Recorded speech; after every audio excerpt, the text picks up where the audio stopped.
James 3:15.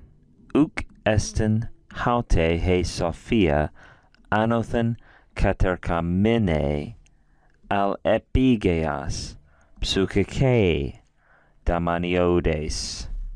Translation. As we begin, let's remember that up above, James has been contrasting a true and godly wisdom, which shows itself in a pattern of life and humility and conduct and obedience, and a false worldly wisdom which vaunts itself and is prideful and filled with selfish ambition and bitter envy. And he's talking about this worldly wisdom. He says this wisdom, right, the worldly wisdom he spoke up above, this wisdom is not coming down from above, right? That kind of worldly wisdom is not from God. But, and then there's an implied here, it is, right? There's an ellipsis of the verb esten here.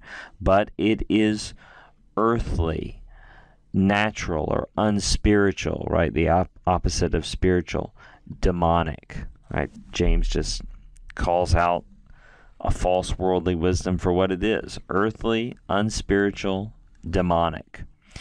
Looking at this word epigeos, you may wonder, you're thinking, well, I thought the subject here is wisdom. Wisdom is, and you see a feminine ending there. You're thinking, I don't understand, though, why this ending looks masculine on that adjective.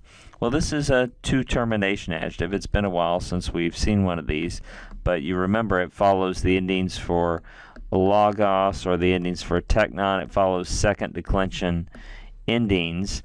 And if it's modifying a feminine noun, it follows the endings of logos. If it modifies a masculine noun, it follows the endings of logos. If it follows a neuter noun, it follows the ending of teknon. Remember, there are 322 two-termination adjectives that appear in the New Testament. And so this is one of them, epigeos. Most two-termination adjectives begin with an alpha privative, but clearly this one does not.